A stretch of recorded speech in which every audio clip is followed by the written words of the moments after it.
એક નવા વિડીયોની અંદર આપ સૌનું ફરી એકવાર સ્વાગત કરું છું। આજે છે ગણપતિ વિસર્જન કે પાલીતાણાની અંદર પાલીતાણાના રાજા કહેવાતા એવા મારુતિ ગ્રુપ દ્વારા લાવવામાં આવેલા સ્થાપિત કરેલ ગોપાલધામની સર્વોદયની અંદર ગણપત દાદા કે જેમનું આજે વિસર્જન છે। તો આજે છેલ્લી આરતીનો લાવો પણ આપ સૌને આ વિડીયોના માધ્યમથી ગણપત દાદાના દર્શન કરાવું અને સાથે કે કઈ રીતે અહીંયા વિસર્જન એનું કરવામાં આવે છે, કેટલા હર્ષ ઉલ્લાસથી આ ગણપત દાદાના 10 દિવસનું અહીંયા આગમન કર્યું। ત્યારબાદ જે આજે વિસર્જન છે તો વિસર્જનના દિવસે પણ લોકોને કેટલીક અપેક્ષાઓ હોય છે કે ગણપત દાદાના છેલ્લા દિવસે વિસર્જન કરે ત્યારે કહેવામાં આવે છે કે ગણપત દાદાને કાનમાં કહે છે કે વહેલા આસર આવતા વર્ષે તમે પધારજો। તો ચાલો આપ સૌને પણ આવા એક પાલીતાણાના ખૂબ કહેવાય કે મોટા પ્રમાણે આયોજન કરવામાં આવે એવા એક પંડાલની અંદર લઈ જાઉં છું અને ત્યાં ગણપત દાદાના આપ સૌને પણ દર્શન કરાવું।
મારી પાસે અત્યારે ગણપત દાદાની આરોપી ગ્રુપ દ્વારા સંપૂર્ણ તૈયારી કરવામાં આવી છે। સાથે ગણપત દાદાને પણ બિરાજમાન કરી દેવામાં આવ્યા છે અને અત્યારે લઈ જઈએ છીએ આપણે ગણપત દાદાને ઊંચા ઘોષણા કે એક નામતાનું નામ પણ તેને ત્યાં કર્યો છે, ત્યાં ગણપત દાદાનું વિસર્જનનું આયોજન કરવામાં આવેલ છે। તો ચાલો આપ સૌને આ ગામડાના પણ દર્શન કરાવો અને ગણપત દાદાની સંપૂર્ણ માહિતી આપો વિસર્જનને લગતી।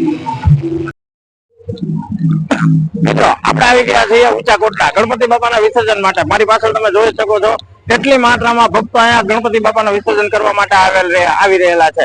તો આવો આપ સૌને પણ જે મારુતિ ગ્રુપ પાલીતાણાના સર્વોદય સોસાયટીમાંથી જે ગણપતિ વિસર્જન માટે આવ્યા છે આપણે તે ગણપત બાપાને પણ વિસર્જન કરીએ અને ગણપત બાપા પાસે આપણે એવી પ્રાર્થના કરીએ કે આવતા વર્ષે વહેલામાં વહેલા સર પધારો અને સૌ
તો મિત્રો આપણે ગણપત દાદાનું વિસર્જન કર્યું. હવે આપણે ચામુંડમાના દર્શન કરીને આ વિડીયો અહીં જ પૂરો કરશું. તમને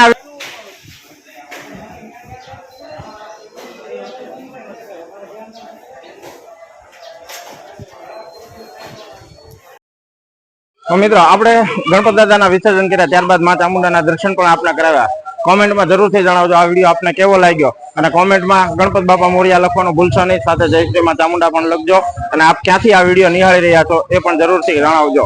જો આપ ચેનલમાં નવા હો તો ચેનલને સબસ્ક્રાઇબ કરવાનું ભૂલશો નહીં. ગણપતિ બાપા મોરિયા.